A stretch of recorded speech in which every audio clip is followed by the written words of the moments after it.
Hi guys, sorry to interrupt your viewing, but please subscribe to the channel and like this video. Thank you. It always starts the same way, doesn't it? The hum of laughter, the clink of wine glasses, the rustle of snack bags getting passed around while someone tries to remember if a full house beats a straight. The smell of roasted garlic from mom's lasagna still hangs in the kitchen, and the thermostat is just slightly too warm, like always, making everyone a bit flushed with wine and nostalgia.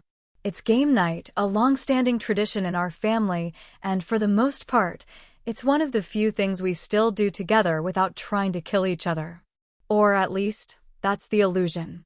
These nights are more like rituals, predictable, practiced, and paper-thin in their sincerity. Dad leans back in his recliner, sipping cheap Merlot like it's fine wine. Mom's perched at the end of the couch, legs tucked under her, telling everyone to behave with that fake half-smile she uses when she wants to sound playful but really means shut the hell up before this night turns into one of those. My sister Ellie is scrolling on her phone between turns, nodding just enough to seem like she's present. And then there's Nate. Nate, my older brother by 2 years and still stuck in some kind of man-child limbo. 38 years old, 3 job firings deep, twice divorced, and yet somehow still the sun around which this dysfunctional solar system orbits. The charmer, the funny one, the one who could crash a car and somehow convince our parents it was my fault. He's got that kind of gravity about him, the kind that pulls attention, sympathy, and second chances like a black hole sucks up light. He's had a few drinks already, nothing dramatic, just enough to loosen the leash on his tongue. He's leaned back, cards fanned out in his hands, eyes flicking between me and the rest of the table with that look that says he's about to go for the kill shot. I should have seen it coming. I always should.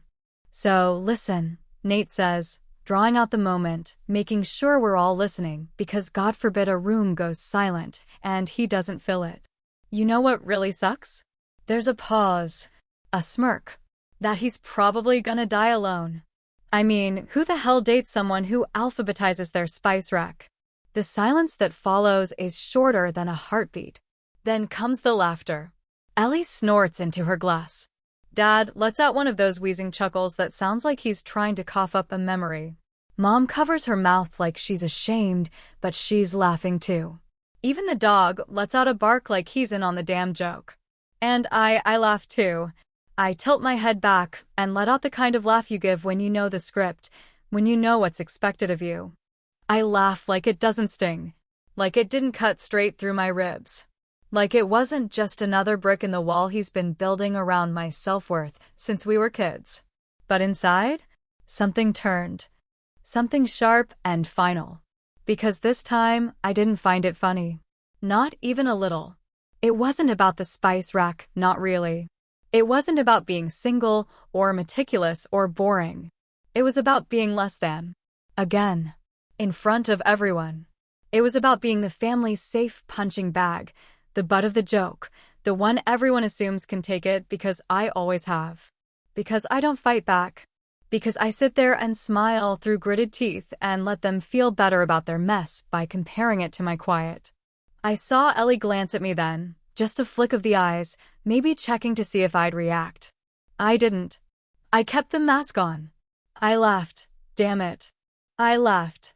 But my hands were shaking under the table. We moved on, as families do. Someone changed the subject, probably Mom, by complaining about her bad cards or asking whose turn it was.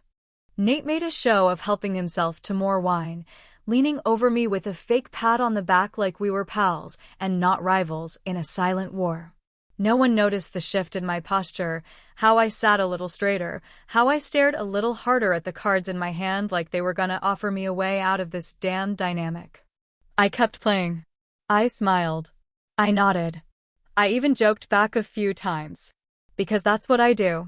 But later, when I was driving home alone in the dark, headlights bouncing off the rain-slicked road, I didn't turn the radio on.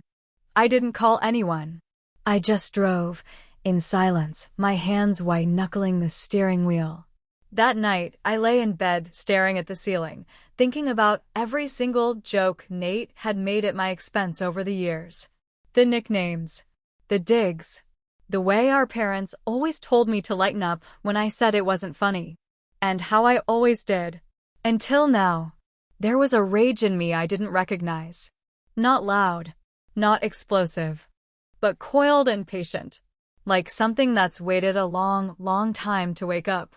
I closed my eyes, and I saw his face when he said it, grinning like a kid who'd just found the sharpest rock to throw. And in that moment, I didn't feel hurt. I felt cold. Why does it always have to be me? Why do they let it be me? And what if, just once, I didn't play along? What if I started keeping score? What if I finally made him the punchline? I didn't know it then, but that was the beginning. The first step towards something I never thought I'd become. Not cruel, exactly, but free, because laughter has a cost when it's always aimed in one direction. And mine had just run out. As Nate raised his beer that night and laughed at his own joke, I looked right at him. Not smiling, not blinking, just quiet, watching. And for the first time in a long time, I didn't feel small. I felt dangerous. It started with a laugh, but what came after felt more like an echo. One that just wouldn't stop bouncing around my head, long after everyone had gone home and the wine glasses were rinsed and turned upside down on the kitchen towel. I went through the motions like I always did, got home, fed the cat, set the alarm, brushed my teeth, but everything felt foggy, like I was walking through a dream I'd had 100 times, but suddenly realized I didn't like anymore. I couldn't sleep that night. I just lay there staring at the ceiling, replaying Nate's voice over and over again in my head, the words twisted with that familiar smirk he wore when he wanted to make people laugh at someone, not with them. You know what sucks? That he's probably gonna die alone. The thing is, this wasn't the first time. Not even close. It had been going on since before I even had the language to call it what it was. 1,000 little moments. Not one big explosion, but a slow erosion. A quiet disassembling of my self-worth, brick by brick, until all that was left was the hollow grin I wore around my family just to keep the peace. I started remembering Christmas when I was 9 and Nate was 11. He got a mountain bike with pegs on the back wheel, blue metallic paint that shimmered in the lights, and he rode it up and down the driveway all morning like he was in a commercial. I got socks. Not even the good kind, thick, scratchy wool ones that made my feet itch. And I remember smiling anyway, saying thank you, because I didn't want to look ungrateful. I didn't want to be that kid. And when I looked at my mom, I remember her saying something like, "Well, you needed new ones, honey." As if that explained everything. As if need and want were the same thing. There was the 4th of July barbecue when I was 16. Nate had snuck off with a neighbor girl, probably did God knows what behind the shed, and when her dad came stomping over ready to raise hell, my parents acted like Nate was just being a normal teenage boy. Boys will be boys, they said. Hormones, they said. But when I accidentally said shit because I burned my hand on the grill lid, my mom pulled me aside and hissed, "Watch your mouth, there are children here," like I'd dropped a bomb in the middle of a church sermon. It was always like that. Nate could get away with anything, and I was the one who had to clean up the emotional mess. He lied, they covered. He failed, they excused. He laughed at me, and they joined in like it was some harmless little family joke. And I, idiot that I was, kept pretending it didn't matter. I told myself it was just how families are. That everyone plays a role. That maybe I was just too sensitive, too rigid, too unwilling to let things roll off my back. But here's the thing no one tells you about always being the one who lets things go. Eventually, you run out of places to put the weight. It starts stacking inside you like heavy boxes in a closet no one opens anymore, until one day, something small, like a stupid joke about your spice rack, makes it all come crashing down. He once borrowed $800 from me. Said he needed it for a car repair. Promised to pay it back in 2 weeks. That was 3 years ago. Wait, no 2. Actually, damn, was it 5? Math ain't mathin'. You get the point. I never saw a dime of that money again, and I didn't push because pushing made me the jerk. Because in our family, Nate's needs always came first. Mine were optional. The older I get, the more I realize how much I gave up just to keep the peace. I stayed quiet when he mocked my job because it wasn't as exciting as his latest get-rich-quick scheme. I didn't correct him when he told people I was between relationships like I was some lonely spinster from a Jane Austen novel. And every time someone laughed, I played along. I smiled and swallowed the heat rising in my throat, told myself it was easier this way, less trouble, less conflict. But here's the kicker, conflict came anyway, just in different clothes. And I started noticing the cracks. Mom always talked about Nate like he was just figuring things out. At 38, Dad loaned him money under the table and said it was just between us, like it was a noble secret, not enabling. Ellie stopped inviting him to stuff, and when I asked why, she shrugged and said, "He's exhausting." But no one ever said anything real, not to his face. They just adjusted, made excuses, danced around the mess. And I'm tired of dancing. I didn't say anything the night of the joke. But something settled in me that night. A decision I hadn't made out loud yet, but one that had already taken root. I was done being the family clown. Done being the emotional punching bag. Done letting everyone pretend their words didn't hurt because I didn't scream or cry or flip a table. I wasn't going to make a scene. I was going to keep smiling. And start keeping score. Not out of bitterness, but clarity. Because this was never just a joke. It was a pattern. One that only existed because I allowed it to. And the thing about patterns is they break the second you stop walking the same path. So I started planning. Not a grand gesture. Nothing loud. Nothing cruel. Just deliberate. Just quiet enough they wouldn't notice. At least not yet. Revenge doesn't always arrive like thunder. Sometimes it tiptoes in, soft as a sigh, steady as dust settling across furniture you stopped caring to clean. I didn't need fireworks or confrontation. I just needed silence. Distance. Precision. I realized pretty quickly that I didn't have to scream or accuse or expose Nate in some dramatic family showdown to start reclaiming what I'd lost. All I had to do was take back the tiny corners of my life I'd surrendered to him over the years, those small shared spaces where he had planted himself without asking, like ivy creeping into brick, cracking the foundation under the guise of familiarity. The first thing I did was log into our shared Netflix account. It had started as a favor, years ago, when Nate's card got declined and he asked if I could just add him to mine, for now. Of course I had said yes. Of course I had.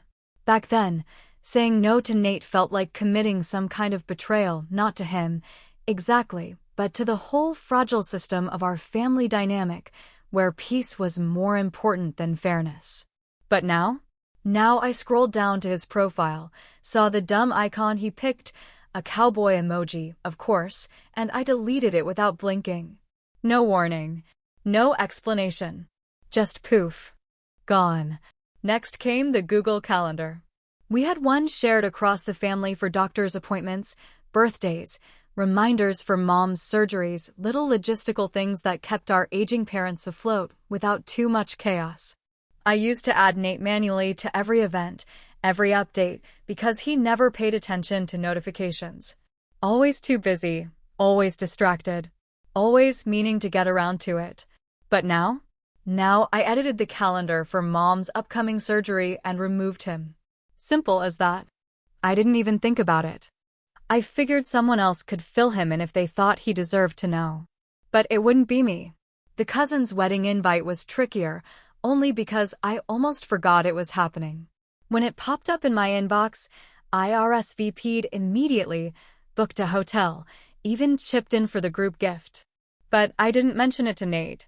Didn't send the link. Didn't forward the email. Didn't text him the date or ask if he was bringing someone. And when Aunt Clara asked why he wasn't there, I shrugged and said I assumed he had other plans. Which wasn't technically a lie. But let's be real, it was delicious. Then, in what I can only describe as the pettiest stroke of genius I've ever had, I sent a birthday gift to Nate's ex-wife. Not something weird or over the top. Just a small hardcover book she once mentioned she loved, wrapped with a card that read, "Saw this and thought of you. Hope you're well." From me. No context.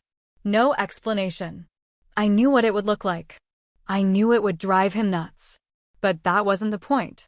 The point was that for once, I was the one creating confusion. I was the one shifting the ground under his feet, just enough to make him wonder. Each of these moves was small. Quiet. Almost boring, really. But they landed with the kind of slow, corrosive weight that eventually hollows out a structure from the inside. And Nate? He started to notice. First, it was the Netflix thing. "Yo, did the account get hacked?" he texted. "My profile's gone." I waited a full day before answering, then sent back, "Weird. No idea, man." Then it was the wedding. Why didn't anyone tell me about Rachel's thing? I played dumb. I thought someone else had looped you in. He was unraveling, piece by piece, and I watched it happen like someone staring out a window as the first cracks form in a frozen lake. You don't rush the thaw. You just wait. Eventually, the texts got more pointed. "Bro, what's up with the silent treatment?" he asked one afternoon. "You mad or something?" I replied, "Hey man, sorry, busy week. Hope you're good." That was a lie. I wasn't busy. I was done. Done pretending I didn't mind. Done carrying his weight. Done apologizing for boundaries I should have set a decade ago. And the best part? I hadn't said a word about any of it to the rest of the family. I wasn't trying to recruit allies or win points. I didn't care if they noticed. I wasn't playing for the crowd. But then the rumors started. Ellie texted me late one night, a simple message, "Is Nate okay?" I asked why. She said she heard he'd lost his job. Something about showing up late too many times, not returning calls, missing deadlines. "He says it's bullshit," she wrote, "but he also asked me for money." I stared at that message for a long time before responding. Then Mom called the next day. Her voice had that tone, the one that said she was trying to be neutral but couldn't quite hide the concern. "Honey, have you talked to your brother?" I told her no. She said he seemed off lately. "He said he's dealing with some stuff," she added. "I think he might be getting evicted." I didn't say much. Just made a sound of sympathy, the kind you give when you're supposed to care but aren't ready to open that door again. She didn't push. Maybe she could feel it too, that something had shifted. That I wasn't playing the same role anymore. That the glue I'd spent my whole life being for this family had started to crack. And underneath that, I felt something close to satisfaction. Not joy. Not revenge. Just stillness. For the first time in my life, Nate was starting to feel what it was like to be on the outside looking in. And I wasn't doing a damn thing to stop it. When he finally showed up at my door, it wasn't with the usual smirk or bravado he used to wear like a second skin, the kind of cocky confidence that had carried him through years of screw-ups and second chances. The kind that somehow made him lovable even when he was being completely impossible. No, this time there was something else in his eyes, something cracked, something hollowed out, like he'd been holding his breath too long and finally started to realize no one was coming to pull him out of the water. He stood there in that same gray hoodie I'd seen him in 100 times, now wrinkled and stained at the cuffs, hands in his pockets, shoulders slumped in a way that told me he wasn't just visiting, he was begging. I didn't say anything at first, just stepped aside and let him in, because even now, even after everything, part of me still moved automatically when it came to him.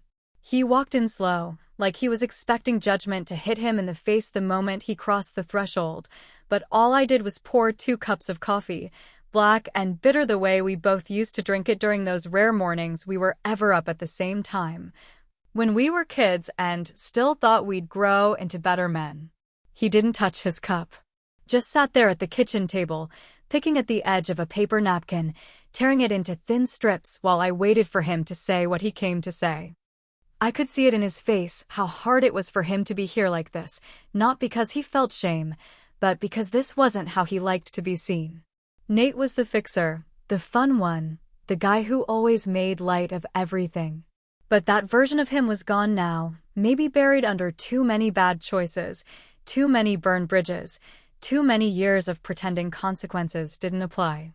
Finally, he cleared his throat and said, "Hey, I know I haven't always been the best brother." He didn't look at me when he said it, just kept tearing at the napkin like it was going to unravel all his guilt if he shredded it small enough. "But I'm kinda in a hole right now," he continued. "I just need like $1,000 just to stay afloat, just for a month." And there it was. The ask. That moment had lived in my head 1,000 different ways, imagined across years of slights and swallowed anger, where I would finally be the one holding the card he needed. And now that it was here, I felt no thrill, no vindication, just a kind of quiet stillness. Like a door had finally shut. I looked at him, really looked at him, and realized I didn't feel hate. I didn't feel pity either. I just felt done. "I wish I could help," I said, sipping my coffee, letting the words fall out as gently as possible, not because I wanted to cushion the blow, but because I didn't want to pretend anymore. There was no rage behind it, no resentment in my voice. Just truth. Nate blinked like he hadn't heard me right, like maybe he misread the temperature in the room. "You serious?" he asked, eyebrows raised, lips twitching like he might laugh, except there was nothing funny left between us. "Yeah," I said, setting my cup down. "I am." For a second, he just stared at me. Then he gave a breathless little laugh, more of a scoff really, and shook his head like he couldn't believe what he was hearing. But I didn't say anything else. I just stood up and started rinsing out the cups like the conversation was over, because it was. He sat there a minute longer, then finally got up and left without saying goodbye. I didn't walk him out. That night, he left me a voicemail. His voice cracked in the middle of it, somewhere between anger and desperation. He didn't yell, but the guilt was thick in every syllable, like he thought if he reminded me of who we were, I'd fold like I always did. I listened to it twice. Then I deleted it. The next day, Mom called. Her tone was already loaded before I said hello. "I just talked to your brother," she started. No greeting, no warmth. He told me what happened. I stayed quiet, waiting to hear where this was going. "How could you do that to him?" she said, and those words hit harder than I expected. Not because they hurt, but because they were so familiar. It was the same question she'd asked when I tattled on Nate for sneaking out in high school and he got grounded. The same tone she used when I stood up for myself at Thanksgiving and ruined the mood. The same question every time I refused to play the role they'd all cast me in. How could I? I asked, not angry, just tired. "He needed help," she said, like that answered everything. "He's your brother." As if that word alone came with a contract I'd signed at birth and was forever bound to honor, no matter the damage, no matter the debt. But I didn't argue. I didn't defend myself or explain or point out that Nate had been helped, coddled, forgiven, funded, and excused his whole damn life. I didn't bring up the years of small betrayals, the unpaid debts, the emotional blackmail. I didn't say any of it, because she wouldn't hear it. Not really. Not the way it needed to be heard. Instead, I said, "I've got work to do, Mom. I'll talk to you later." And I hung up. I stood in my kitchen for a long time after that, watching the light shift across the floor, feeling the space around me settle like dust after a storm. Something had changed, not just between me and Nate, but between me and all of them. The game had ended, and I wasn't playing anymore. And the silence that followed? It felt like peace. The thing about families is they never come at you all at once, not like a pack of wolves descending from the hills, but more like a slow leak in a ceiling you've been ignoring for years.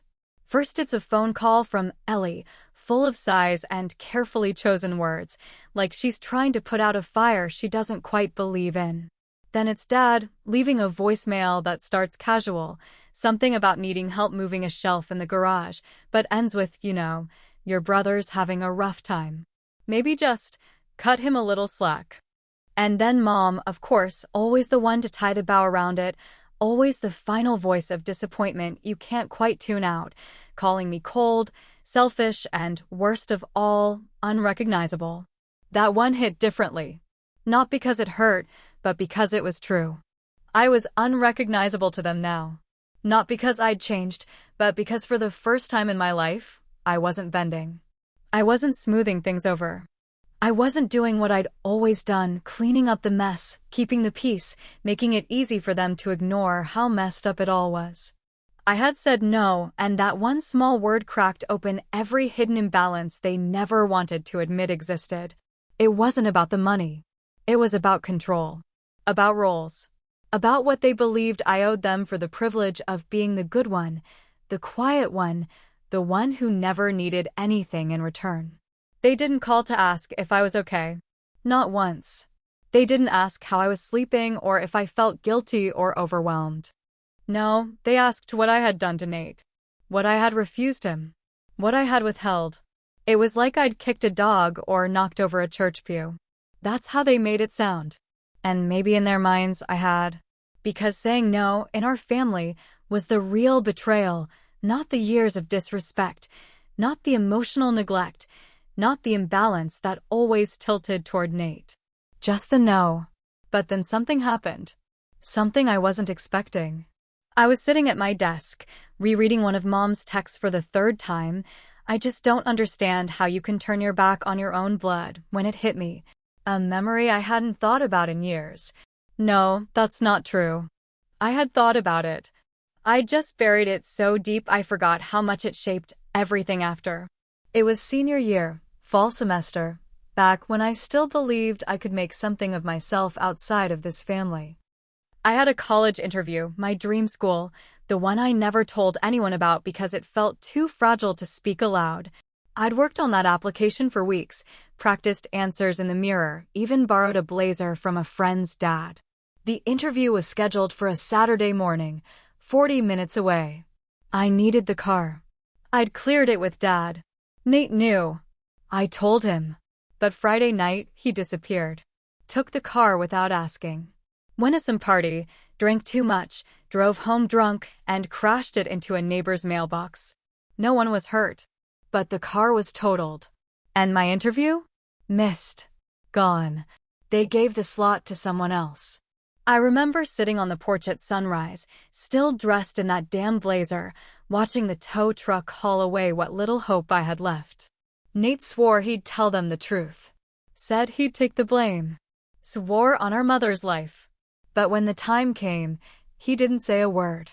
Let me take the fall. Said I must have given him permission. That I forgot to tell Mom I needed the car. That I was being dramatic. I got grounded. He got a slap on the wrist. I watched my shot at something bigger disappear, and he went right on with his life like nothing had happened. And I never told anyone. Never brought it up. Just swallowed it like all the other little betrayals. Told myself it didn't matter, that it wasn't that big of a deal, that I'd find another way. But I never did. Not really. Something in me broke that day. And I built my life around the cracks. So when he showed up asking for money, eyes tired, hoodie wrinkled, voice soft, I didn't say no because I hated him. I didn't say no because I wanted to punish him. I said no because he never paid for anything. Not once. Not money. Not mistakes. Not lies. And I needed, finally, to stop covering for him, even if it meant being the villain in their version of the story. They'll say I was cruel. That I abandoned him when he needed me most. That I forgot what it means to be a brother. But they weren't there for the late nights, the silence, the anxiety, the endless cycle of giving and giving and giving until I didn't even know what was mine anymore. They weren't there when I picked up the pieces he left behind and kept smiling like nothing was broken. I didn't owe him the money. I didn't owe him my peace. And if that made me the bad guy, fine. I closed the family group chat that night. Not muted. Not ignored. Closed. Permanently. I blocked Nate's number. Then I turned off my phone and sat at my desk for a while, staring at nothing, listening to the strange quiet of a life that didn't include them anymore. It was scary. But it wasn't sad. And after a long pause, I opened my laptop, logged into the dating app one hadn't touched in months, started swiping, slowly, casually, no expectations. Swipe, swipe, match. I sat back in my chair, sipped my tea, and smirked to no one in particular. Maybe I won't die alone after all.